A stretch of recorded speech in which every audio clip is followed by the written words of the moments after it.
Our next program was transcribed from an earlier broadcast on Mutual.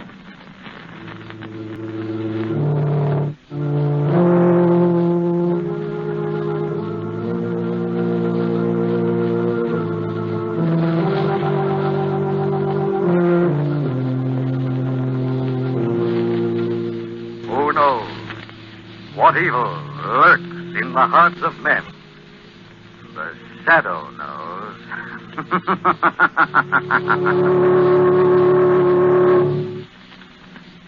Once again, Mutual Don Lee brings you the thrilling adventures of The Shadow, the hard and relentless fight of one man against the forces of evil.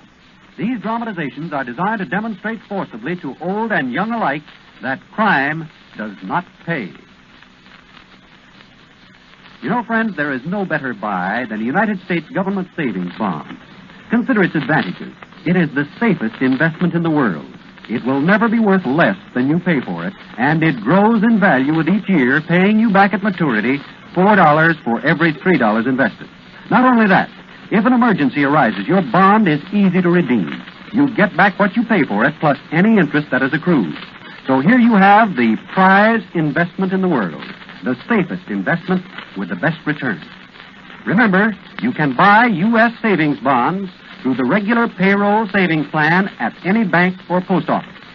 Buy U.S. savings bonds and hold them. But now, The Shadow.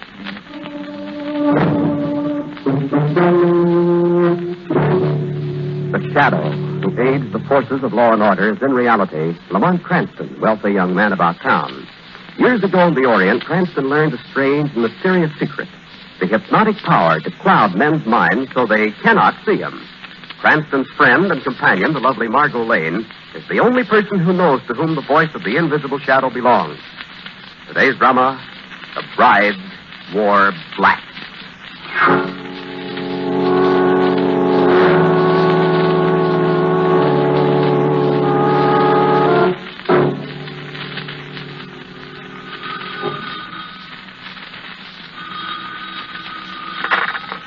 Hello.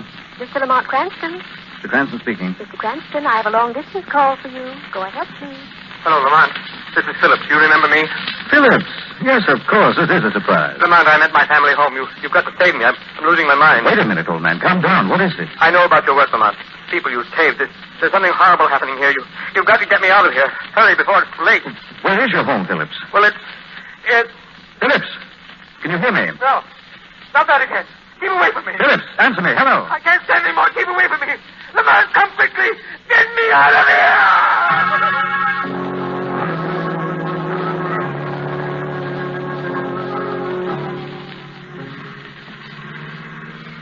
Lamont, this can't be the right road. Nothing but mud and swamp water. We'll never get through tonight. The road the villagers told us led to the old Phillips mansion, and I checked with the college. Oh, that's right. You were in college together with Phillips, weren't you? Roommates for 2 semesters. Oh, he's a heck of a swell guy. One of the smartest in school and most popular. Yes, I remember reading something in the society column when he got married. He always was very old Southern family. Planned on restoring the old family home down here for his bride. What are his people like, darling? Oh, funny. Now you mention it. Well, I really don't know. His parents are dead, but aside from that, I don't ever remember us mentioning his family at all. Well, what's this? Ooh. Well, this is the end of the road. So I see. Well, I guess I was still back in school. Look ahead there in the car light. What are those white stone slabs? Looks like we've taken the road leading to the family burial ground. Oh. Well, that's a lovely entrance, darling. Yes, isn't it? Well, at least it proves we must be somewhere near the house.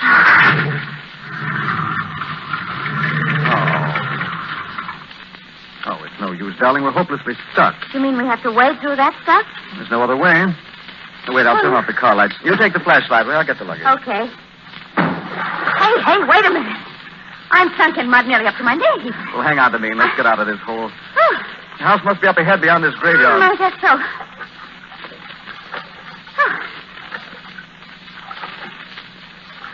Lamont. Lamont, there's something alive swimming down here. Swamp rat. Oh. That kick did it. It's swimming away. Hey. All right, come on. Darling, I'm frightened. walking over these graves. Hold the flashlight steady. What's that? I don't know. Raise the flashlight. Lamont, it's a huge man. He's wading toward us. There's blood on his face and body. Go. Go. Run away quick. What's the matter with him? Go. Go, the swamp devil will get you. Lamont! Are you all right? Yes, yes, I'm all right. Look, darling, he's fallen. Face down in the swamp. Oh, Lamont, it's so horrible. His body's all cut and bleeding. He's dead, darling. Look, the water's alive with swimming little animals. Red. Swamp rat. Oh, Now hurry back to the car. can't run. I'm bogged down in the mud. Grab onto me, darling. They're after us, Lamont. They're after us. Wait. Oh, look, they're swimming away. Those dogs barking, that scared me away, I guess. If someone's coming, I can see a beam of a flashlight through the trees. Well, thank goodness you came. What are you doing on this property? I'm Lamont Cranston. This is Miss Lane. We're trying to reach the Phillips mansion. You seen a big man servant out here? Yes, we have. Shine your flashlight down there. Yes. He's dead. Is that why you had the dogs? You were looking for him. Poor Japheth. The swamp rat's got him. Your servant? The last of the Phillips old servants. Grandson of slaves. Something happened tonight. He ran away. Something happened. One is wise not to ask questions in this land of death and decay. I advise you both to leave now while you're still strong and well. Well, I'm afraid that's impossible. Our car's stuck in the mud. Are you staying at the Phillips mansion? Yes, I'm Dr. Sharp. I've been the family's physician for many, many years. I know what I'm saying. Please leave here at once. Do you have any means of getting us out, Dr. Sharp? No, I guess you'll have to stay. We'll put you up overnight. Come with me.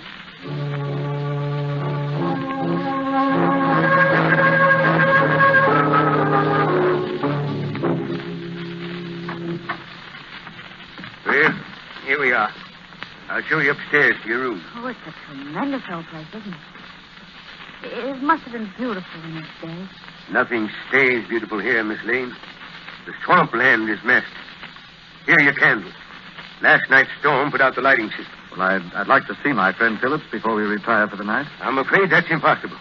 I've given him drugs. He's a very sick man. He'll sleep until morning. Well, what about his wife, then? His wife? Haven't you heard? I know. I haven't seen Phillips since we were both in school.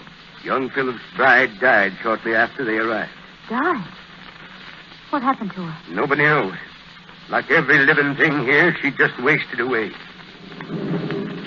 Sounds as though we're due for another electrical storm tonight. If I can use the telephone, I'll call the village and get someone to pull my car out in the morning. The phone's down the hall in that little side room. But first I'll show you to your rooms. I'd like to retire. Oh, very well. Come on, darling. As soon as you've made your call, I advise you to stay in your rooms.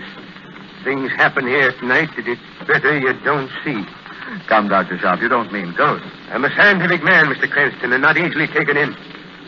I've seen a figure roaming these halls at night. A woman in a bridal gown and veil. Not in white, but in black. Are you saying that that's Philip's dead wife? That I don't know. She wears a heavy black veil over her face. Somebody's tricking you, Doctor. There's no one living in this mansion but Phillips and me. Now that Japheth is gone. Don't tell me you haven't tried to catch this girl. Yes, I have. It's impossible, you see. I've come really quite close to her. But she always disappears. Here, these are your rooms. Oh? This is yours, Miss Lane. Thank you, Dr. Mr. Sharp. Cranston's is next door. Thank you, Doctor. Would you like to telephone now? I'll go down with you. No, Dr. Sharp. I believe I'll wait until morning. I didn't mean to frighten you. But don't leave these rooms. Perhaps by morning, Phillips will be well enough to see you. I'm well enough now, Dr. Sharp. Phillips! Lamont, you've come. Phillips! It is you. Get me away. Get me out of this house. Come back with me, Phillips. You're sick. Come to your room. No, let me go. Lamont, take me away before it's too late. Take Phillips, me. I've given him sedatives. He doesn't realize what he's saying. Lamont, you must save me. You must. Here, let me help you get into his room. I'm in charge here, Mr. Cranston. Please don't forget that. Oh, I'm sorry, Dr. Sharp, but this man is ill. You shouldn't have come here. You both must leave at dawn. Remember my warning. If you value your sanity, don't leave these rooms tonight.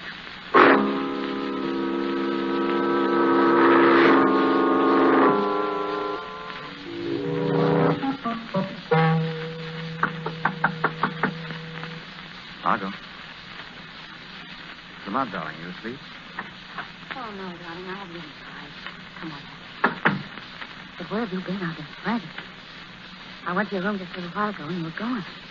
I went downstairs to the telephone after Dr. Sharp and Phillips left. Well, you said you'd wait till morning. I wanted to throw Dr. Sharp off guard. Oh.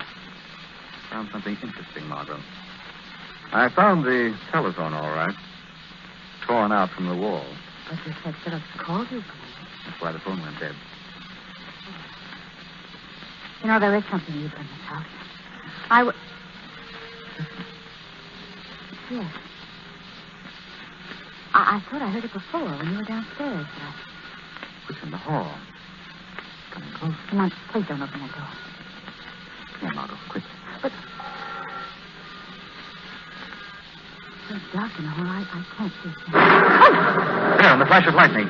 The figure of a girl. Yes, I saw it, too. She's dressed in black. Stand back. She's passing the door. There's a black veil over her face. It is the ghost bride. Dr. Sharp was right. We'll soon find out, Margot. Come on. I want to follow her and see where she goes. I can't see her anymore. And the music's faded now. There, in that lightning flash. She's at the end of the hall. Hurry, Margot, run. Yes, but where is she? I can't see her. She's disappeared. There's no one here. Come on, what's happening to us? Is this place driving us out of our minds? No, Margot, there was a bride wearing black. Look. I have proof. What is it?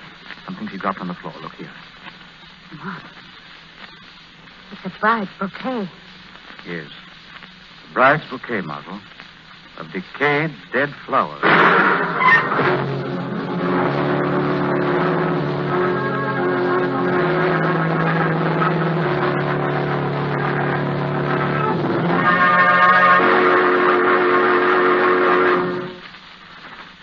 Friends, have you ever thought about the day when you will own your own home or start your own business?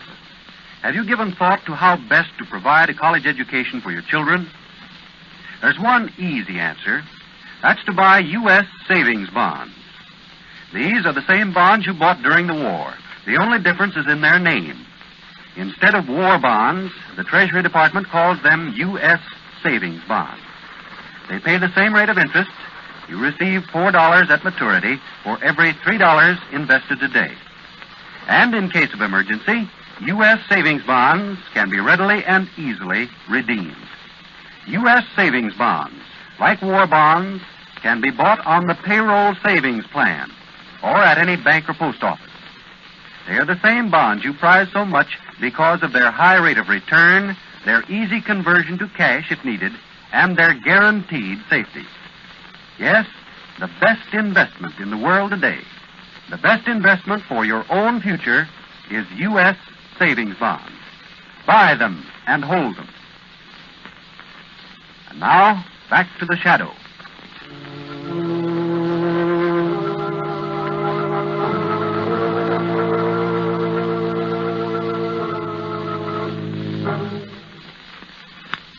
Forced to spend the night in a decaying old southern mansion belonging to a friend, Lamont Cranston and Margot Lane follow the mysterious figure of the ghost bride who wears black to have her disappear in a blinding flash of lightning. Yes, Margot. The bouquet of decayed, dead flowers. It does prove this. Well, our bride is no ghost. Who could she be, Lamont? I don't know yet, darling, but I know someone who does. And I'm going to make him tell the shadow now.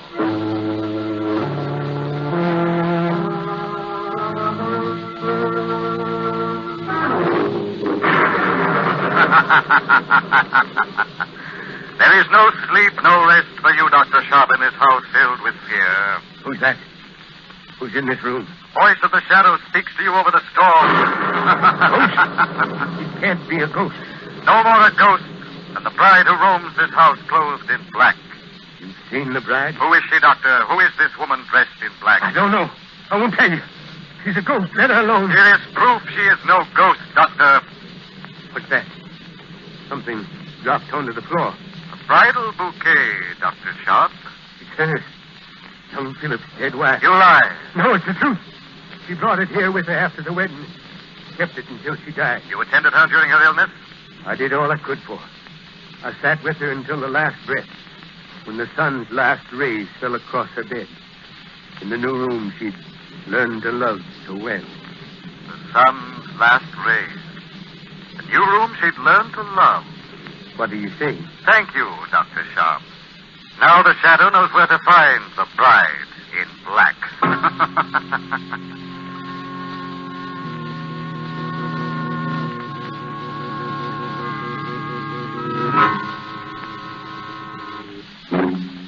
Margot. Oh, good. What did the shadow find out? The location of the room where Philip's wife died, or was supposed to have died. Did Dr. Sharp tell you? Without meaning to. Come down the hall with me quickly. The last rays of the sun. That proves the room is in this wing facing the west. The new room she'd learned to love must be the one room I noticed they'd restored. I saw the new woodwork and windows as we came up over the hill tonight. Well, then it's down at the end of this hall here where the bride in black disappeared. Yes. Listen. Listen, look, Lamont. There's a light coming from under that door. You see it there? Flickering like candlelight. Come on, darling. What's a nursery? It's newly decorated and it's shining clean. There's no one here. Well, there are children's toys all over the floor. Just look at these blocks. You put down my toy block. Lamont. That man in the door. You come to steal my plaything. You come to take them away. Let me have the blocks, Margot. Be careful, Lamont. That man is a giant. My mother, Miss Betsy, say your bad people come to this house. Miss Betsy, your mother? Lamont, he's got a knife in his hand. Now I come to kill you. Please, let's get out of here. Now you don't go. I'll kill you with my play knife. Lamont, he's raising the knife. Put that knife down. Put it down. Get out of here, Margot. Lamont! Oh, God. Darling, what happened? He's fallen. Must have slipped somehow. Drove the knife into his own body. So big and awkward. He had the mind of a little child. Said his mother, Miss Betsy, told him we were here. Lamont, do you think this man with the knife could have killed the servant Jesus? I don't know, darling. I just remembered something. Something out of the past. Wait a minute. There's a door leading from this nursery into another room. The new room. Most westerly of all. Yes, and the music is coming from in there. Try the door. Oh, golly, that gust of wind blew the candle out. There, Maggie. Now there's a coffin. The coffin with a body. And it's sitting up. What do you want in here? Hand me the candle, Margot. I have a match. Go away. I'm sleepy. Here you are. It's the bride dressed in black. She's raising the veil. Oh, Lamont, that's the face of an old woman. She couldn't be Philip's bride. No. Wait, I'm going to try something. Miss Betsy. Miss Betsy, is that your name? Yes, Miss Betsy, they always call me, even after I'm married. Why do you wear black and sleep in a coffin, Miss Betsy? In mourning for my husband. He killed himself when our poor child was born. Was that horrible creature her son? Are you Miss Betsy, Philip's older sister? You wrote to him at school. I remember a letter now. I heard your name. Oh, wait. Let me sleep in my coffin here. They're all cursed. He shall die. Miss Betsy, have you ever seen this bouquet? It's mine. It's mine. She gave it to me before she died. Who did? She gave it to me. The pretty one who was married. She was going to have a baby. But she never did. She died. A baby? She never had the baby. She died first. Now we're all going to die. Who are you afraid of? Tell me, Miss Betsy. I can save your life. Yes. Yes, I'll tell you. But who? Miss Betsy, tell. He is a mad, fiendish devil. Much madder than I. I'll tell you his name. Come on, I've gone blind. There's something wrong with my eyes. That bolt of lightning struck the coffin. Take it easy. Take your hands from your eyes. Oh, Here. I guess so. It's better now. No, Margot, keep away from that coffin. Come on. Oh, Miss Betsy. I didn't want to. Oh. Look. Look on the floor beside the coffin. That's the harmonica. Yes, I believe it is, Margot. Let me see. Darling, look at this. Oh, for goodness sake, there's a wire attached to the coffin. It's leading out to that window over there. Yes. It leads up the side of the house. That bolt of lightning was no accident. You mean this woman was murdered? By a wire from a lightning rod grounded on this metal coffin here. There's a killer in this house, Margot, trying to wipe out this whole tragic family. And you think that your friend Philip might be next? Yes. Come quickly, Margot. He's the only member of this family who's still alive. This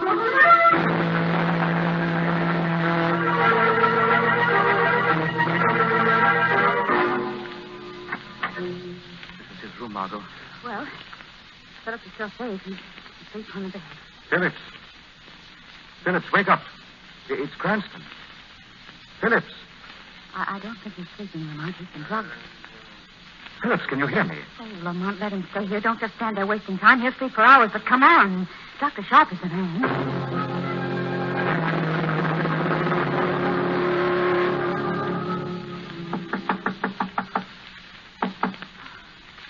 There's no answer. Light under Dr. Sharp's door. Still in Gibson. Look, the window's open. Yes, he's gotten away. Come on. Come and get me. Come on, see if you can. Where's that voice coming from? Look, down there, Margot. Yes. Yes, there's a man running towards the swamp. It's Dr. Sharp, Lamont, and he's escaped. Come on, we've got to stop him. Oh, we'll never find him in that horrible swamp. I know a way. What are you doing? Taking Dr. Sharp's coat. We'll let the dogs lead us to him. They'll follow his scent. I'm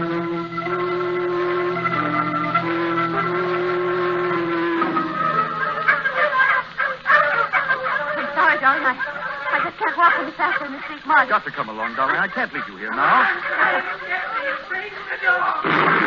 There he is, just ahead. I saw him running just then.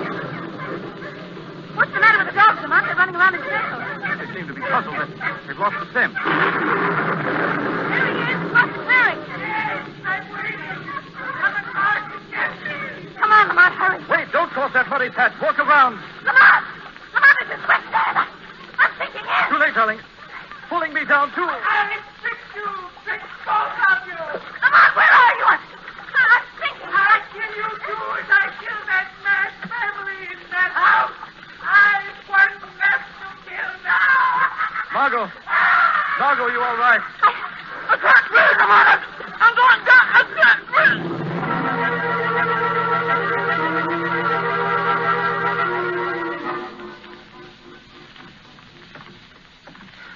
One more to kill. Then all will be gone. No one will know. Cranston and the girl knew too much. But I finished them. This is his room. Now to finish my work. White madness from this house. You too are mad. As mad as they. Who's there? The voice of the shadow tells the story of your guilt. No voice can stop me. You killed the young bride when you knew there was to be a child. It would have gone mad, like all the rest. Yes, I killed her. And Davis, too, when he found out what I'd done. Now there's one left. And I kill him tonight. Your killings are over. Oh, no, you can't stop me. I'm too clever for that. I'll run away now, and I'll be back. Keep away from that window. Let go of me. You can't escape the shadow. Shadow can use brute force against madness, as well as great skill.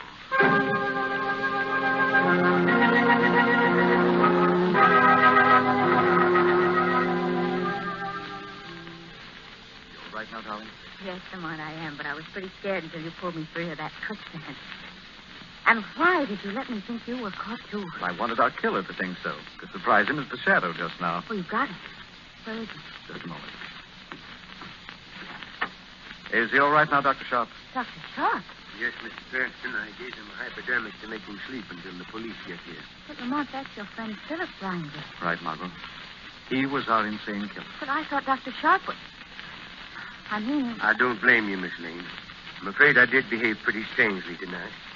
It was partly my fault that all this happened. Well, I don't understand it. Well, you see, I'd been the Phillips family doctor for a great many years. I knew all about Miss Betsy and her strange, demented son. I realized that Phillips was upset about the strain of insanity in the family, but I had no idea how dangerous his condition was until a few months ago, when he called me late one afternoon to say that he just killed his wife.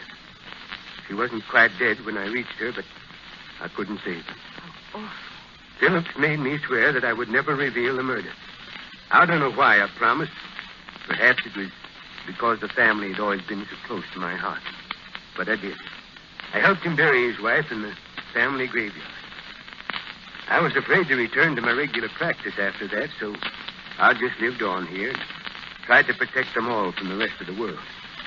I kept Phillips drugged as much as possible. When you and Mr. Cranston came, my only thought was to get you away as quickly as possible before you learned the truth. Yes, but Lamont, it was Phillips who called and asked you to come here. That was part of a very clever plan, Margot. Phillips was becoming more and more afraid of Dr. Sharp, afraid that he would someday tell the truth.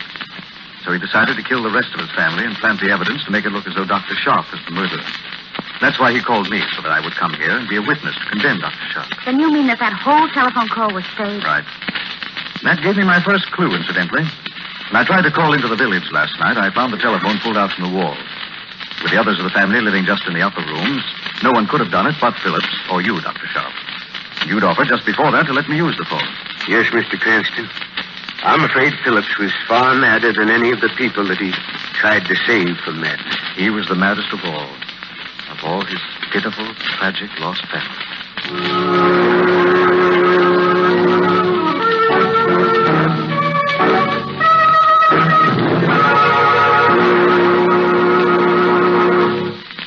Millions of people are still buying bonds through the payroll savings plan.